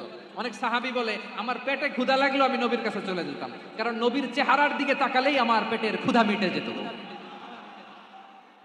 সাইয়েদনা আসমা রাদিয়াল্লাহু তাআলা আনহা বিশ্বনবীর কাছে চলে গেলেন, যে বললেন ইয়া রাসূলুল্লাহ ইয়া হাবিবাল্লাহ ইন্না উম্মি কাদিমাতুন ইলাইয়া ওয়া হিয়া রাগিবা। আমার মা মক্কা থেকে অনেক দূর মরুর পথ পাড়ি দিয়ে উপহার সামগ্রী নিয়ে মদিনায় আমার সাথে দেখা করতে এসেছে গো নবী। আমার জানতে বড্ড ইচ্ছে হয় আমি আমার মুশরিকা মায়ের সাথে একটু দেখা করতে পারবো কিনা। আফা আসিলুহা, আগে যেমনি আমি আমার মায়ের সাথে ভালো আচরণ করতাম, যেমনি আমি আমার মায়ের সাথে সদাচরণ করতাম গো নবী, এখন আমি মুসলিমা মা মুশরিকা, এখনো কি আগের মতো সদাচরণ করতে পারবো নাকি? বিশ্বনবী বললেন নাম সিলিহা, হ্যাঁ রে আসমা, অবশ্যই অবশ্যই, আগে ঠিক যেমন তুমি তোমার মায়ের সাথে ভালো আচরণ করতে এখনো তেমনি আগের মতো ভালো আচরণ করবা। আওয়াজ করে পড়েন সুবহানাল্লাহ। কি ইসলাম আমরা পেয়েছি, কত ব্রড মাইন্ডেড আমাদের ইসলাম, কত ওপেন মাইন্ডেড ইসলাম, কত ওপেন আপ করতে পারে, চিন্তা করতে পারেন। বিষ্ণু বললেন হ্যাঁ অবশ্যই, নাম সুলিহা, আগে যেমনি ভালো আচরণ করছো আসমা এখন ওইরকমই করো, পারলে আরো বাড়াই করো। সুবহানাল্লাহ বলেন। তাহলে আমার যে হিন্দু ভাইরা হিন্দু বোনেরা ইমানের বদৌলতে দৌলতে আপনি ধন্য হয়েছেন, আপনার আম্মা আব্বা এখনো মুসলমান হয় নাই, তাদের জন্য দোয়া করেন, তাদের জন্য দোয়া করেন, আল্লাহ যেন তাদেরকেও ইমানের দৌলত দান করে। আমরা সবাই পড়ি আমিন, আরো জোরে পড়েন আমিন। এখন বলেন ইসলাম কি ন্যারো মাইন্ডেড রিলিজিয়ান না ব্রড মাইন্ডেড? লালমনিরহাটের যুবক ভাইরা আওয়াজ করো, ইসলাম কি ন্যারো মাইন্ডেড না ব্রড মাইন্ডেড? কতটা ব্রড মাইন্ডেড দেখেন। বিশ্বনবী সাল্লাল্লাহু আলাইহি সাল্লাম অমুসলিমরা যদি নবীকে উপহার দিত, ওই উপহারও বিশ্বনবী গ্রহণ করতেন। সুবহানাল্লাহ পড়েন। আপনার অমুসলিম বন্ধু যদি উপহার দেয় সেটাও আপনি নিতে পারবেন, যেটা নেওয়া যায়। কিন্তু আপনার বন্ধু যদি আপনার মদের বোতল দেয়, নিতে পারবেন? হ্যাঁ, মদের বোতল দিলে পারবেন না। আপনার বন্ধু যদি আপনার পর্ক দেয়, পর্ক শুকরের গোশত মিশ্রিত কোনো খাবার, ওটা নিতে পারবেন না। হালাল যে কোনো জিনিস নিতে পারবেন। বিশ্বনবী সাল্লাল্লাহু আলাইহি ওয়াসাল্লাম অমুসলিমদের দেয়া হাদিয়া গ্রহণ করতেন। কেমন নবী ছিলেন, আমার নবীরে চিনে নেন, আমার নবীর অ্যাটিটিউড জেনে নেন। বিশ্বনবী সাল্লাল্লাহু আলাইহি ওয়াসাল্লাম যখন কোনো জনপদে যেতেন 3টা অপশন নিয়ে যেতেন। প্রিয় ভাইয়ের আওয়াজ করে বলতে হবে, কোনো জনপদে গেলে আমার নবীর অপশন থাকতো কয়টা? আমার মতো 3 আঙ্গুল উঁচু করে দেখান আর বলুন আমার নবী কোন জনপদে গেলে কয়টা অপশন নিয়ে যেতেন? 1 নাম্বার অপশন আসলিম তাসলাম। নতুন এলাকায় গেলে বলতেন আসলিম তাসলাম, ইসলাম ধর্ম গ্রহণ করো, শান্তিতে থাকবা, আমার ভাই হয়ে যাবা, আমরা ভাই ভাই। ইসলাম মানো, আমরা ভাই ভাই। অপশন নাম্বার কত? 1। যদি বলে না ইসলাম মানবো না, ওকে, অপশন নাম্বার 2, মুসলিম হওয়ার দরকার নাই, লা ইকরাহা ফিদ্দিন, ইসলামে কোনো বাড়াবাড়ি নাই। খ্রিস্টান আছো থাকো, বৌদ্ধ আছো থাকো, ইহুদি থাকতে চাও থাকো, কিন্তু আমরা যেহেতু রিজিওনাল সুপার পাওয়ার, আমাদের আন্ডারে থাকো, ট্যাক্স দিয়া থাকো, এটা বলে জিজিয়া। আলেম যারা আছেন বুঝবেন এটার আরবিতে কি বলে, জিজিয়া। You pay us the tax, we will give you the security. তোমরা ট্যাক্স দিবা, আমরা সিকিউরিটি দিব, আমাদের আওতায় থাকবা, কেউ তোমাদেরকে আক্রমণ করতে পারবে না, আমরা নিরাপত্তা দিব। সুবহানাল্লাহ বলেন। এটা অপশন নাম্বার কত? আচ্ছা বুঝে থাকলে বলেন 1 নাম্বার অপশন কি ছিল? ইসলাম। ইসলাম মানো শান্তিতে থাকবা, ভাই ভাই, আমরা ভাই ভাই। অপশন নাম্বার 2, ট্যাক্স দাও, আমরা নিরাপত্তা দিব, মুসলিম হওয়া লাগবে না। এখন 1 নাম্বারও মানে না, 2 নাম্বারও মানে না, মুসলিম হবো না, ভালো খ্রিস্টান থাকো, ট্যাক্স দাও, আমরা সিকিউরিটি দিব না, এটাও মানি না। বিষ্ণু বলেন তাহলে তলোয়ার আমাদের আর তোমাদের মাঝে ফায়সালা করবে, মুসলিমও হবা না, ট্যাক্স দিবা, নিরাপত্তা দিব, আমরা সুপার পাওয়ার, আমাদের আন্ডারে থাকবে, এইটাও না, তাহলে তোমাদেরকে তো আমরা বিশ্বাস করতে পারি না, কখন না কখন বিশ্বাসঘাতকতা করো, কার সাথে মিলে হাত মিলাও, তলোয়ার আমাদের মাঝে ফায়সালা করবে। তখন তিনি জেহাদের সশস্ত্র সংগ্রামের ঘোষণা দিতেন। সুবহানাল্লাহ পড়েন। দেখেন পশ্চিমারা জেহাদকে এইভাবে চিত্রায়িত করে না, ওরা জেহাদ বলতে বুঝায় তলোয়ার, হাত কাটো গলা কাটো, না, জেহাদ সশস্ত্র সংগ্রাম 3 নম্বরে। অধিকাংশ ক্ষেত্রেই বিশ্বনবীর সুন্দর আচরণ দেখে, আরে আমার নবীর যে নুরানি চেহারা, অনেকে তো কেবল স্রেফ চেহারাটা দেখেই কালিমা পড়ে মুসলমান হয়ে গিয়েছে। যারা মুসলিম হয় নাই তারা তাদের ইসলামই বলবৎ ছিল, ট্যাক্স দিয়ে ইসলামের আন্ডারে ছিল। যারা এটাও মানে নাই ওইটাও মানে নাই, তাদের বিরুদ্ধে জেহাদ। বিষ্ণু ইসলাম 7ম হিজরিতে যখন খায়বার বিজয়ের পরে ইসলাম রিজিওনাল সুপার পাওয়ার হিসেবে আত্মপ্রকাশ করলো, বিশ্বনবী চিঠি লিখলেন অন্যান্য সুপার পাওয়ারের কাছে, রাষ্ট্রীয় চিঠি লেখে এক রাষ্ট্রপ্রধান আরেক রাষ্ট্রপ্রধানের কাছে, ঠিক কিনা বলেন? জানেন না আপনারা? এই যে 24-এর ছাত্র নাগরিক অভ্যুত্থানে, এই অভ্যুত্থান যখন শুরু হয়, আমি তখন সাউথ আফ্রিকাতে একটা স্ট্যাটাস দিয়েছিলাম, কোটা নয় গোটা দেশ সংস্কার করা লাগবে। শুধু বাংলাদেশ নয়, সারা বিশ্বের বাংলা ভাষাভাষী লোকেরা এই আন্দোলনের সাথে সমর্থন তারা করেছে, এটাকে সাপোর্ট করেছে, তারা সমর্থন দিয়েছে। আমাদের ইউনাইটেড আরব আমিরাতের বাংলাদেশি ভাইয়েরা তারা সেখানে রাস্তায় নেমে এসেছিল, জানেন?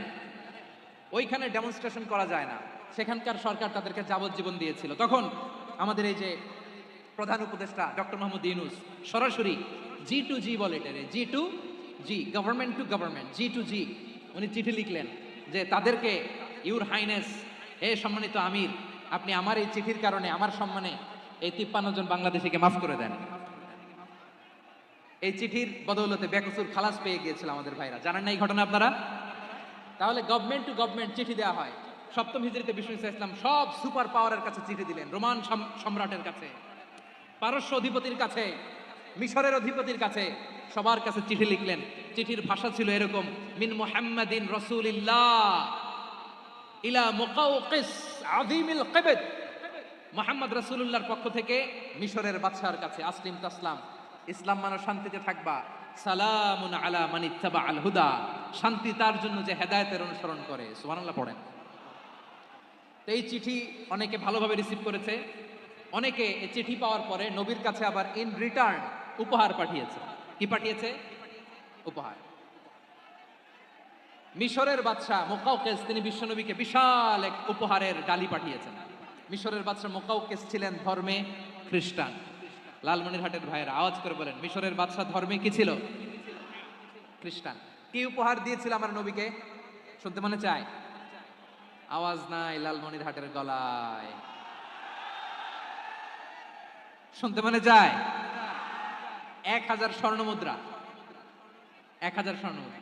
2টা খ্রিস্টান দাসী, একজনের নাম মারিয়া বিনতে শামাউন আল কিবতিয়া, আরেকজনের নাম সিরিন বিনতে শামাউন আল কিবতিয়া। একজন খ্রিস্টান দাস 20 থান কাপড় জামা বানানোর জন্য, আমরা নবী যেন সেলাই করে জামা বানাতে পারে এজন্য 20 থান কাপড়, 20 থান ফাইন গার্মেন্ট, সুবহানাল্লাহ পড়বেন না? এরপরে একটা গাধা যেটার নাম ছিল উফাইর, আর একটা খচ্চর, এটার নাম ছিল দুলদুল। খচ্চর চিনেন? গাধা আর ঘোড়ার ক্রসিং এ যে প্রাণীটা দুনিয়াতে আসে ওটার খচ্চর বলে। তো এই যে সুপার পাওয়ার খ্রিস্টান বাদশার কাছে নবী চিঠি লিখলেন, ওই খ্রিস্টান বাদশা আমার নবীকে উপহার দিল। বিশ্বনবী এই উপহারগুলো সানন্দে গ্রহণ করেছে। সুবহানাল্লাহ পড়বেন না? তাহলে অমুসলিম কেউ যদি আপনাকে উপহার দেয়, হালাল উপহার হলে আপনি গ্রহণ করতে পারবেন। অনুরূপভাবে পারস্যের বাদশা, রোম সম্রাট বিশ্বনবীকে উপহার পাঠিয়েছেন, আমার নবী সবগুলো উপহার গিফট গ্রহণ করেছেন। সুবহানাল্লাহ বলেন। তাহলে প্রিয় লালমনিরহাট, আওয়াজ করে বলুন, ইসলাম কি ন্যারো মাইন্ডেড রিলিজিয়ন না ব্রড মাইন্ডেড? আম্মাজান আয়েশার কাছে মাসালা জানতে চায় মেয়েরা, হে আম্মাজান, অগ্নি উপাসকেরা তাদের ঈদের দিন নওরোজের সময় আমাদেরকে পাখি দেয়, নেওয়া যাবে? উনি বললেন, ওরা জবাই করে দিলে নেওয়া যাবে না, কিন্তু ওরা যদি ফলমূল এরকম খাবার দেয় এগুলো নেওয়া যাবে। তার মানে অমুসলিমদের দেয়া উপহার এটা গ্রহণ করা যায়। সুবহানাল্লাহ বলেন। শুধু তাই নয়, বিষ্ণু ঈসা ইসলাম অমুসলিমদের সাথে আর্থিক লেনদেনও করেছেন, ফিনান্সিয়াল ডিলিং করেছেন। অমুসলিমদের সাথে প্রয়োজনে আপনি ফিনান্সিয়াল ডিলিং করতে পারবেন। আমরা প্রায় দেখি বাজারের মিষ্টির দোকানগুলো আমার হিন্দু ভাইদের। লালমনিরহাটে মিষ্টির দোকান, দইয়ের দোকান কারা চালায়? হিন্দুরা চালায় না? তারপরে যে বারবার শপ, চুল কাটে যে নাপিত, অধিকাংশ নাপিতের দোকানে কারা? আমার হিন্দু ভাইরা। আপনি চুল কাটতে পারবেন কিনা? পারবেন কিনা বলেন? পারবেন। তার দোকান থেকে দই মিষ্টি কিনতে পারবেন কিনা? হ্যাঁ, আমার মুসলিম ভাইয়ের দোকান থাকলে ওইটার আমি বেশি প্রায়োরিটি দিব, ঠিক কিনা? কিন্তু যদি তাদের সার্ভিস নিতে চান, প্রোডাক্ট নিতে চান, পারবেন। তার দলিল সহিহ বুখারী, আম্মা জান আয়েশা রাদিয়াল্লাহু তাআলা আনহা বলেন, ইশতারা রাসূলুল্লাহ সাল্লাল্লাহু আলাইহি ওয়াসাল্লাম মিন ইয়াহুদিয়িন তুআমান ওয়া রাহানাহু দিরআহু মিন হাদিদ। রাসূল সাল্লাল্লাহু আলাইহি ওয়াসাল্লাম এক ইহুদির কাছ থেকে, কার কাছ থেকে? সবাই বলে নাই, কার কাছ থেকে? আমার নবী, প্যারা নবী এক ইহুদির কাছ থেকে জব কিনেছিল, জব, বার্লি, যেটা দিয়ে রুটি বানায়। ওই জবের দাম দেওয়ার টাকা পয়সা নবীর কাছে ছিল না, ফলে নবী ওনার একটা পোশাককে মর্গেজ রেখেছিলেন, মর্গেজ, বন্ধক, যে এখন এটার দাম দিতে পারবো না, কয়েক কেজি বার্লি নিয়ে যাই আর বন্ধক হিসেবে আমার জামাটা রেখে গেলাম, যেদিন দাম দিব ওই দিন জামাটা ছুটাই নিয়ে যাব। সুবহানাল্লাহ পড়বেন না? বাকিতে নিছিলেন, বাকিতে। দিরআহু মিন হাদিদ, লোহার তৈরি বর্ম, মানে যুদ্ধের পোশাক, লোহা দিয়ে বানানো। বিষ্ণুনবী বললেন, কয়েক কেজি জব দাও, টাকাটা পরে দিব, এখন টাকা নাই, বন্ধক হিসেবে, মর্গেজ হিসেবে আমার জামা রেখে গেলাম, যখন টাকা দিব জামা ছুটাই নিব। আওয়াজ করে বলতে হবে সুবহানাল্লাহ। এ থেকে বোঝা গেল অমুসলিমদের সাথে ফিনান্সিয়াল ডিলিং করা যায়, অর্থনৈতিক লেনদেন করা যায়, কেনাবেচা করা যায়, প্রোডাক্ট কেনা যায়। এমনকি আমাদের মসজিদে নববীতে বারান্দায় আপনারা একটা অটোমেটিক ফ্লাইং আমব্রেলা দেখছেন?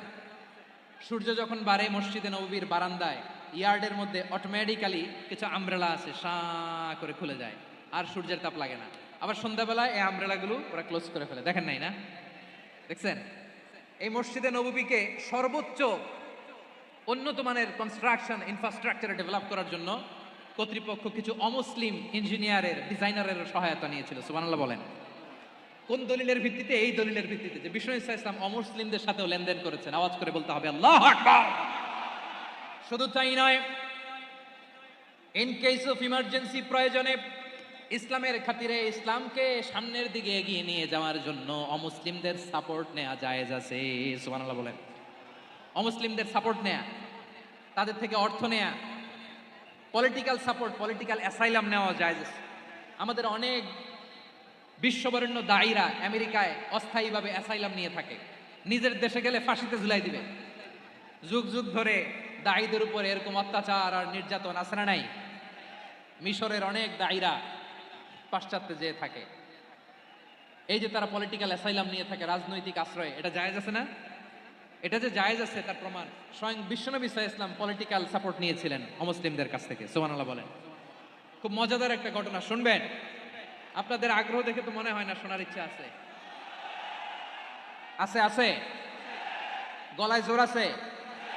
লিল্লাহে তাকবীর, লিল্লাহে তাকবীর, নারায়ে তাকবীর। মাশাআল্লাহ।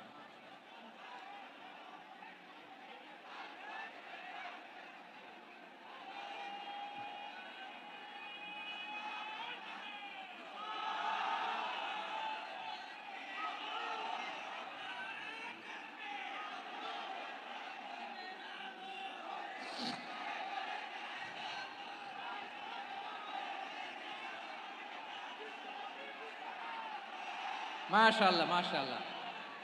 থামুন, থামুন আমার ভাইরা। বিশ্বনবীর বয়স তখন প্রায় 51 বছর। কত বছর? বিশ্বনবীর সবচেয়ে কাছের মানুষ খাদিজা রাদিয়াল্লাহু তাআলা আনহা ইন্তেকাল করেছেন। বিশ্বনবী বড্ড কষ্ট পেলেন, হৃদয়টা ভেঙে খান খান। যিনি ঘরের ভেতরে বিশ্বনবীকে সান্ত্বনা দিতেন, ভালোবাসা দিতেন, বাইরে গেলে কুরাইশরা বকাঝকা করে, অত্যাচার করে, কিন্তু আম্মা জান খাদিজা রাদিয়াল্লাহু তাআলা আনহা ঘরটারে এমন শান্তির নীর বানায় রেখেছেন, এই ঘরের ভিতরে ঢুকলে বিশ্বনবীর কলিজাটা ঠান্ডা হয়ে যেত। এজন্য রব্বুল আলামিন বলেন, খাদিজা, ও আমার বান্দি খাদিজা, জান্নাতে এমন স্পেশাল একটা ঘর আমি তোমার জন্য রেডি করে রেখেছি। ওই ঘরের মধ্যে কোনো আওয়াজ নাই, ওই ঘরের মধ্যে কোনো নয়েজ নাই, ওই ঘরে কোনো বিশৃঙ্খলা নাই। কারণ মক্কার জমিনে আমার নবী কুরাইশদের বিশৃঙ্খলা, নয়েজ আর ঝামেলাগুলোকে উপেক্ষা করে যখন তোমার ঘরের ভিতরে ঢুকতো, ঘরটারে তুমি শান্তির নীর, ঠান্ডা, নীরব, নিস্তব্ধ, নিঝুম আর শান্তির নীর বানিয়ে রেখেছো। এজন্য জান্নাতে স্পেশাল একটা শান্তির নীর আমি তোমারে উপহার দেব। ওই প্রিয়তমা স্ত্রী খাদিজা ইন্তেকাল করলেন, বিশ্বনবীর হৃদয় ভেঙে খান খান। আবার ওনার চাচা আবু তালেব ইন্তেকাল করলেন, যিনি পলিটিক্যাল শেল্টার দিতেন নবীকে। কে দিতেন? আবু তালেবের ভয়ে, বিশ্বনবীর এই চাচার ভয়ে কোনো মুশরিক নবীর গায়ে হাত দেওয়ার সাহস পায় নাই। এখন স্ত্রীও নাই, চাচাও নাই, নবীকে আশ্রয় দেওয়ার কেউ নাই, নবীর চারদিকে অন্ধকার। নবী এখন কই যাবেন? আমার পেয়ারা নবী নতুন স্টেশন খুঁজতেছেন, নতুন দাওয়াতি প্ল্যাটফর্ম খুঁজতেছেন। তিনি যায়েদ বিন হারেসা রাদিয়াল্লাহু তাআলা আনহুকে নিয়ে মক্কার পাশের একটা নেইবরিং সিটি তায়েফে চলে গেলেন। কোথায় চলে গেলেন? লালমনিরহাটের ভাইয়ের আওয়াজ করে বলেন, কোথায় গেলেন? তায়েফে চলে গেলেন দিনের দাওয়াত দেওয়ার জন্য। কি দেওয়ার জন্য? নাকি জমি কিনতে গেছিলেন? জমি কিনতে? দুনিয়ার যশ খ্যাতির জন্য? নিজের কোনো লাভের জন্য? তায়েফবাসীদেরকে জাহান্নামের আগুন থেকে বাঁচানোর জন্য। আওয়াজ করে বলতে হবে ঠিক কিনা? বিশ্বনবী বিশাল মরুপথ, পাহাড়ি পথ পাড়ি দিয়ে তায়েফের মরুজমিনে গেলেন কোরআনের দাওয়াত নিয়ে, ইমানের দাওয়াত নিয়ে। কিন্তু তায়েফের লোকেরা বিশ্বনবীর দাওয়াতকে শুধু প্রত্যাখ্যান করেই থামে নাই, তারা বিশ্বনবীর সাথে অত্যন্ত খারাপ আচরণ করেছে। বিশ্বনবীকে শারীরিকভাবে হেনস্থা করেছে, আমার নবীকে শারীরিকভাবে অত্যাচার করেছে, আমার পেয়ারা নবীর গায়ে পাথর মেরেছে, বিশ্বনবীর গা বেয়ে ঝরঝর করে রক্ত ঝরেছে, নবী জামিনের মধ্যে লুটিয়ে পড়েছেন, আবার মেরেছে, আবার নবী হাঁটতে শুরু করলেন, পেছন থেকে আবার মেরেছে, আবার নবী রক্তাক্ত হয়ে জামিনের মধ্যে লুটিয়ে পড়লেন, আবার মেরেছে। বিশ্বনবীর মতো এত সুশ্রী মানব, বিশ্বনবীর মতো এত শুভ্র মানব, বিশ্বনবীর মতো এমন চমৎকার দেহাবয়ব দিয়ে রব্বুল আলামিন কাউকে বানান নাই। এরকম চমৎকার মানুষটাকে তারা তায়েফের ওই জমিনে রক্তাক্ত করেছে। বিশ্বনবী দুনিয়ার কোনো স্বার্থের জন্য সেখানে যান নাই, নিজের কোনো লাভের জন্য, প্রাপ্তির জন্য যান নাই, তায়েফবাসীদের জাহান্নামের আগুন থেকে বাঁচাতে গিয়েছেন। ঠিক কিনা বলেন? খেয়ে না খেয়ে দিন প্রচারের কাজে নিজেকে দিয়েছ বিলিয়ে, তাইফের কাফিরেরা চিনল না সে আলো, দুষ্ট ছেলেদের পিছু দিল লেলিয়ে, পাথরের আঘাতে ক্ষত বিক্ষত হয়ে সারা শরীর থেকে রক্ত ঝরে। হে রাসূল তোমাকে ভুলি আমি কেমন করে, হে রাসূল তোমাকে ভুলি আমি কেমন করে। পারেন না আপনারা? ধরুন আমার সাথে।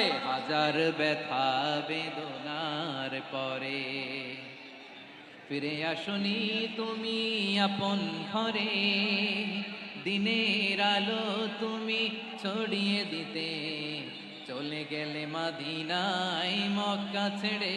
হে রাসূল তোমাকে ভুলি আমি কেমন করে, হে রাসূল তোমাকে ভুলি আমি কেমন করে। ঠিক কিনা বলে? প্রিয় ভাইরা, তায়েফের ছেলেরা নবীকে রক্তাক্ত করলো। আমার নবী কই যাবে? কই যাবে? মক্কায় জায়গা নাই, তায়েফে জায়গা নাই। তায়েফ থেকে ভারাক্রান্ত মন নিয়ে আমার নবী মক্কায় ফিরে আসলেন। বিশ্ব নবী মক্কায় ঢুকতে পারেন না। মক্কার মরুভূমির দিকে তাকিয়ে, উপত্যকার দিকে তাকিয়ে বিশ্বনবী ধা ধা করে কাঁদেন, ঝরঝর করে। নবীর চেহারা মোবারক থেকে চোখের পানিগুলো বেয়ে বেয়ে পড়ে। আমার জন্মস্থান, আমার শৈশব, কৈশোর, যৌবন কেটেছে এই মক্কায়, আমার এলাকায় আমি ঢুকতে পারি না। বিশ্বনবী মক্কার অনতি দূরে দাঁড়িয়ে জায়েদকে পাঠালেন, জায়েদ যাও দেখো কেউ আমাকে সাপোর্ট করার মতো আছে কিনা, যাও অমুকের কাছে যাও। জায়েদ গেলেন, তারাও প্রত্যাখ্যান করে ফিরিয়ে দেয়। বিশ্বনবী বললেন যাও অমুক লোকের কাছে যাও, তিনিও প্রত্যাখ্যান করে ফিরিয়ে দিলেন। কেউ বিশ্বনবীকে আশ্রয় দিতে রাজি হয় না। নিজ জন্মভূমিতে বিতাড়িত বিশ্বনবী সর্বশেষ বিশ্বনবী বললেন যাও মুতঈম ইবনে আদির ঘরে যাও। মুতঈম ইবনে আদি মুশরিক, তার কাছে যাও। গেলেন, মুতঈম ইবনে আদি রাজি হয়ে গেল। সুবহানাল্লাহ বলেন। দেখেন অনেক বিপদের সময়ও আমি নিজে সাক্ষী, সামাজিকভাবে, রাজনৈতিকভাবে কত ঝঞ্ঝা, কত ষড়যন্ত্র, কত কনস্পাইরেসি পাড়ি দিয়ে আমাদেরকে সামনে এগিয়ে যেতে হয়। এই শত্রুদের ভেতরেও একজনকে দাঁড় করিয়ে দেয় যে আল্লাহর কোরআনের জন্য রেডি হয়ে যায়। পড়েন সুবহানাল্লাহ। মুতঈম ইবনে আদি, আল্লাহ তার মনকে নরম করে দিলেন। মুতঈম বলে মুহাম্মদ আমি তোমাকে আশ্রয় দিব। তার দুই ছেলেকে পাঠালেন, যাও খোলা তলোয়ার নিয়ে, স্কট দিয়ে, গার্ড অফ অনার দিয়ে মোহাম্মদকে মক্কায় ঢুকাও, আর বলো আমি আমান দেব। আমান কি দিব? আমান মানে সিকিউরিটি, নিরাপত্তা। সিকিউরিটি ছাড়া, আমান দেওয়া ছাড়া কেউ থাকতে পারতো না মক্কায়। দুই ছেলে বিষ্ণু ইসা ইসলামকে নিয়ে আসলো। নবী কাবার চারদিকে তাওয়াফ করলেন, নামাজ পড়লেন। আবু জাহেল, উতবা, সাইবা, ওয়ালিদ ইবনে মুগীরা সবাই দেখে, কেউ কিছু করতে পারে না। কারণ মুতঈম ইবনে আদি ঘোষণা দিয়েছেন, আমি মুহাম্মদকে আমান দিয়েছি, মুহাম্মাদের গায়ে যেন কেউ স্পর্শ না করে। আওয়াজ করে পড়েন সুবহানাল্লাহ। নবীর এই বিপদকালে মুহূর্তে মুতঈমের হৃদয়টারে নরম করে দিল কে? আচ্ছা, লালমনির হাটের ভাইরা বলেন, এই মুতঈম কি মুসলিম ছিল না মুশরিক? সবাই বলতে হবে মুসলিম না মুশরিক।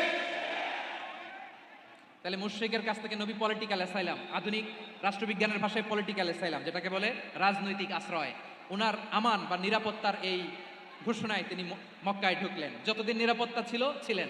মুতিম যখন মারা গেল, বিষ্ণু ইসলাম হিজরত করে মদিনায় চলে গেলেন, সুবহানাল্লাহ। কিন্তু মুতিম যে বিশ্বনবীর উপকার করছে এটা বিশ্বনবী ভুলে নাই।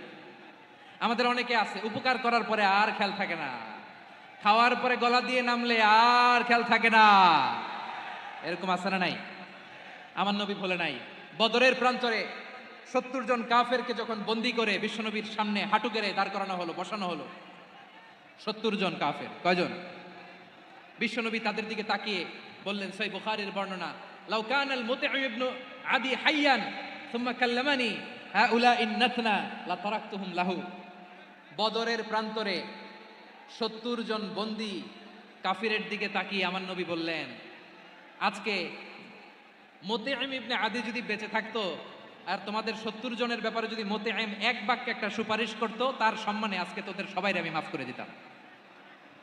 সুবহানাল্লাহ নাই? ওই যে চিল্লাচিল্লি যে কথা বোঝে নাই, কোন জিনিস মিস করছে ওরা নিজেরাও বোঝে নাই। বিশ্বনবী মুতঈমের এই সাহায্যের কথা বলে নাই। 70 জন মুশরিক হাঁটু গেড়ে বসা, নবী চাইলে এখনই এক্সিকিউশন অর্ডার দিতে পারে। তিনি বললেন, আজকে যদি মুতঈম বেঁচে থাকতো আর মুতঈম যদি তোদের জন্য সুপারিশ করতে, এই আবর্জনাগুলোর ব্যাপারে সুপারিশ করতে, আমি মুহূর্তেই তোদেরকে এমনি মাফ করে দিতাম। এবার বলেন, ইসলাম কি ন্যারো মাইন্ডেড না ব্রড মাইন্ডেড? শুধু তাই নয়, যাকে যে সম্মান দেয়ার আমার নবী দিতেন, হোক আস্তিক হোক নাস্তিক, হোক মুসলিম হোক অমুসলিম। বিষ্ণু ইসলাম যখন রোমান সম্রাটের কাছে চিঠি লিখেছেন, আমার প্রিয় লালমনির হাটের ভাইরা, অল্প কয়েক মিনিট কয়েকটা জরুরি কথা বলবো, এদিকে তাকান, এদিকে তাকান। রোমান সম্রাটের কাছে বিশ্বনবী যখন চিঠি লিখলেন মিন মুহাম্মদ রাসূলিল্লাহ ইলা হিরাকলা আযীমির রোম, মুহাম্মদের পক্ষ থেকে হিরাক্লিয়াসের কাছে, যিনি হচ্ছেন আযীমির রোম। এটা নবী নিজ থেকে বানায় লিখছেন, অতিরিক্ত সম্মান দিয়ে। কোন রাষ্ট্রপ্রধান যখন আসে তাদেরকে আমরা কি বলি জানেন? তার নামের শেষে HE এটা লিখতে হয়, H.E. মানে হিজ এক্সেলেন্সি। কি লেখে? হিজ এক্সেলেন্সি অথবা ইউর হাইনেস, ইউর ম্যাজেস্টি। দেখেন, বিশ্বনবী সাল্লাল্লাহু আলাইহি ওয়াসাল্লাম সব নবীদেরও নবী। তিনি একজন মুশরিক খ্রিস্টান সম্রাট রোমান সম্রাটের কাছে চিঠি লিখতে যায়, লিখতেছে ইলা হিরাকলা আযীমির রোম, হিরাক্লিয়াসের কাছে আমার চিঠি, যিনি রোমের আযীম, হিজ হাইনেস, মানে রোমের অনেক সম্মানিত এক বাহাদুর। আওয়াজ করে বলেন সুবহানাল্লাহ। তার মানে যাকে যে সম্মান দেয়ার এটা বিশ্বনবী দিতেন। এমনকি যেই ইহুদিরা ভালো ছিল, এই ইহুদিদেরও প্রশংসা করেছেন বিশ্বনবী মুহাম্মদুর রাসূলুল্লাহ সাল্লাল্লাহু আলাইহি ওয়াসাল্লাম। এক ইহুদির প্রশংসা করেছেন বিশ্বনবী। ইহুদির কার? আমি তো আমার ভাইয়ের প্রশংসা করি না, আমি তো এক আলেম আরেক আলেমরে স্পেস দেই না, আমি তো এক দায়ী আরেক দায়ীর সাথে বসতে চাই না। আমার নবী ইহুদির প্রশংসা করে। কার প্রশংসা? ওই ইহুদির নাম ছিল মুখাইরিক। সিরাত গ্রন্থ ঘাটলে পাবেন। তিনি বলেছেন, মুখাইরিক খাইরু ইয়াহুদ, Mukhairiq is the best of the Jews. জুইশদের মধ্যে সে সবচেয়ে ভালো। কেন প্রশংসা করলেন তার? এর কারণ মদিনা চার্টারে কথা ছিল সব ধর্মের মুসলিম মুশরিক ইহুদিরা মিলে মদিনাকে রক্ষা করবে। কিন্তু 3য় হিজরিতে যখন উহুদের যুদ্ধ শুরু হলো, সবার কথা ছিল যেই আক্রমণ করে আমরা মদিনাকে বাঁচাবো।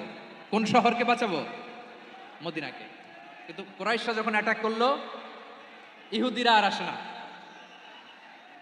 ইহুদিরা আর বেরোয় না। বিষ্ণু বলেন, ওহে ইহুদিরা, তোমরা না চুক্তি করলে আমার সাথে যে মদিনা বাঁচাতে সবাই ঝাঁপিয়ে পড়বো, আসো। একটা ইহুদিও বেরোয় না, কেউ আসে নাই সেদিন, একজন ছাড়া। তার নাম মুখাইরেক। তার নাম কি? মুখাইরেক বাহাদুরের মতো ঘোড়সাওয়ার হয়ে বেরিয়ে গেলেন এবং বললেন, গোটা ইহুদি সাম্রাজ্যের একজনও যদি না আসে, আমি মুখাইরেককে কেউ ঘরে আটকে রাখতে পারবে না। বেরিয়ে আসলেন, এসে বললেন, আমি মুহাম্মদের পক্ষে যুদ্ধ করব। আমি মারা গেলে আমার সম্পদ আমার উত্তরাধিকারীরা পাবে না, আমার সম্পদ তোমরা মুহাম্মদকে দিয়ে দিবা। সুবহানাল্লাহ বলেন। উহুদের ময়দানে 70 জন মুসলমান শহীদ হলো। এই ইহুদি, সেও মুসলমানের পক্ষে যুদ্ধ করে নিহত হলো। সুবহানাল্লাহ বলেন। মুসলিমদের লাশ যখন নিয়ে আসা হলো, এই মুখাইরিকের লাশও নিয়ে আসা হলো। মুসলিমদের লাশের পাশে মুখাইরিকের লাশ দেখে বিশ্বনবী মুখাইরিকের প্রতি অনেক খুশি হলেন। আর বিশ্বনবী খুশি হয়ে বললেন, মুখাইরিক খৈরু ইয়াহুদ, মুখাইরিক যদিও তুমি ইহুদি, তারপরে তুমি সব ইহুদিদের মধ্যে সেরা ইহুদি। পড়েন সুবহানাল্লাহ। আমার নবী ইহুদিকেও সম্মান দিতে কার্পণ্য করে নাই, আওয়াজ করে বলেন আল্লাহু আকবার। প্রিয় ভাইরা, এবার সর্বশেষ আওয়াজ করে বলেন, ইসলাম কি ন্যারো মাইন্ডেড নাকি ব্রড মাইন্ডেড? সবাই বলেন ন্যারো মাইন্ডেড না ব্রড মাইন্ডেড? এজন্য অমুসলিম হইলেই তারা আমাদের শত্রু নয়। শত্রু কারা? এই লালমনিরহাটের ভাইরা শোনেন, শত্রু কারা?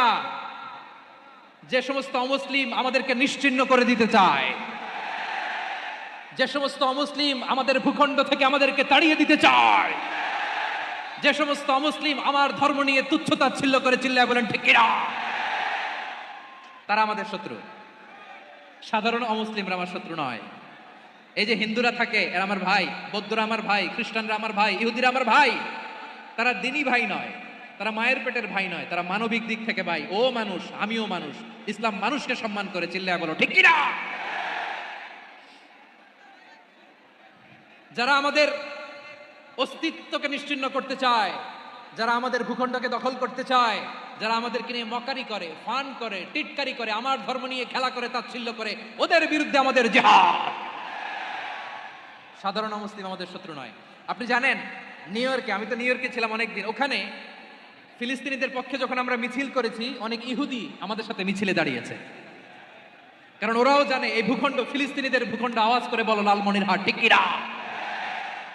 ইসরায়েলের রাজধানী খোদ তেল আবিবে অনেক ইহুদিরা বেঞ্জামিন নেতানিয়াহু তার বিরুদ্ধে মিছিল করেছে। তো তারা কি আমাদের শত্রু? না। অনেক খ্রিস্টান আমাদের সাথে আমাদের স্বার্থ রক্ষায় আমাদের পাশে দাঁড়িয়েছে। খেয়াল রাখবেন, হিন্দু আর হিন্দুত্ববাদ এক নয়, ইহুদি ধর্ম আর জায়নিজম এক নয়। জায়নিজমের বিরুদ্ধে আমাদের সংগ্রাম, আমাদের জিহাদ, চিল্লায় বলেন ঠিক কিনা। এই যে ফিলিস্তিনের ভাইরা, তারা তাদের স্বাধীনতা সংগ্রামের জন্য লড়াই করছে, করে যাচ্ছে, আমরা এটাকে সমর্থন জানাই, চিল্লায় বলো ঠিক কিনা। কাশ্মীরের ভাইরা স্বাধীনতার জন্য সংগ্রাম করছে, আমরা সেই সংগ্রামকে সমর্থন জানাই, আওয়াজ করে বলো ঠিক কিনা। যারাই আমাদের ইসলামকে নিশ্চিহ্ন করতে চায় তাদের বিরুদ্ধে আমাদের সংগ্রাম, আওয়াজ করে বলতে হবে ঠিক কিনা। ওই সমস্ত দুর্বৃত্তদের সাথে আমাদের কোনো সম্পর্ক নাই। আমরা যদি ঐক্যবদ্ধ থাকতে পারি, ওই দুর্বৃত্তরা চান্স পাবে না। আমরা ঐক্যবদ্ধ থাকতে রাজি আছি। লালমনিরহাটের ভাইরা, আমরা ঐক্যবদ্ধ থাকলে ওই দুর্বৃত্তদের কালো হাত ভেঙে দিতে আমাদের সময় লাগবে না। তাদের কালো হাত ভেঙে দিতে রাজি আছে মুসলমান? কারা কারা রাজি? দু হাত তুলে দেখাও।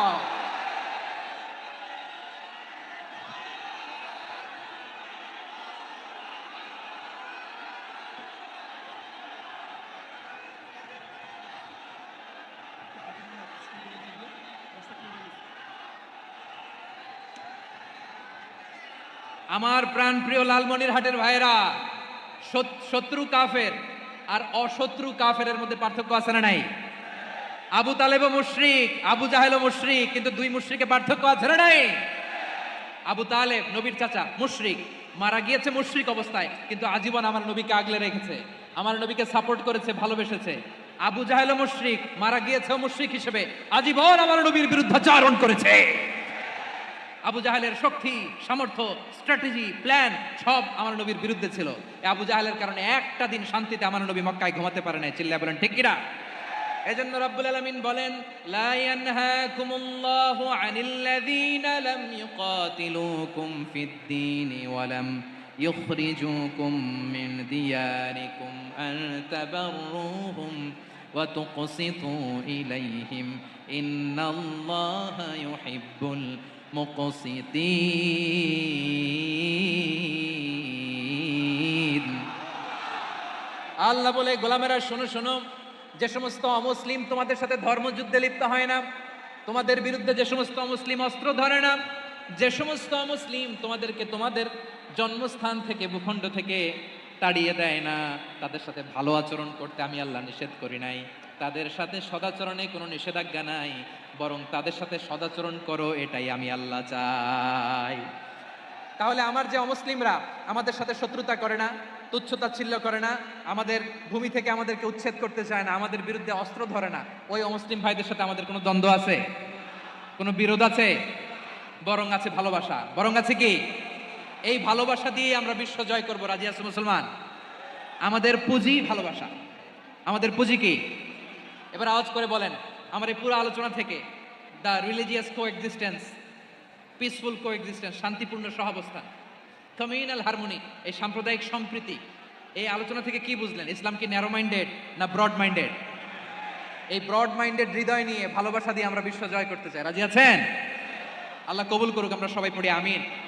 লালমনিরহাটের জেলা স্টেডিয়ামে আমার প্রিয় মায়েরা বোনেরা, আপনাদের জন্য একটা হাদিস বলে শেষ করব। বিশ্বনবী বলেন, আমার মায়েরা খেয়াল করে শুনুন, বিশ্বনবী আপনাদের উদ্দেশ্য করে বলেন, আল মারআতু ইযা সাল্লাত খামসাহা ওয়া সামাত শাহরাহা হাফিজাত ফুরুজাহা আতাআত বা'লাহা ফালতাদখুল মিন আইয়ি আবওয়াবিল জান্নাতি শাআত।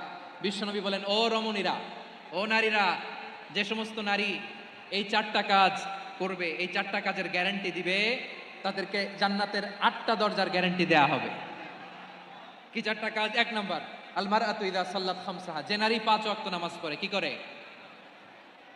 জেলা স্টেডিয়ামে অবস্থানরত আমার নারীরা বোনেরা, বিশ্বনবী আপনাদেরকে চারটা কাজের কথা বলেছেন, খুব বেশি না। চারটা করলে 8 জান্নাতের দরজা সব খোলা। কোনটা দিয়ে যাবেন? যেটা দিয়ে মনে চায়। এক নাম্বার 5 ওয়াক্ত নামাজ। আমার বোনেরা জোহরের নামাজ পড়তে পড়তে এটা আসরে নিয়ে যায়, আসর পড়তে পড়তে এটা মাগরিবে নিয়ে যায়। এরকম আসরে নাই? লালমনিরহাটে হয়তো নাই। আমার বোনেরা এটা করবেন না। ইন্নাস সালাতা কানাত আলাল মুমিনিনা কিতাবাম মাওকুতা, সময় মতো পড়বেন।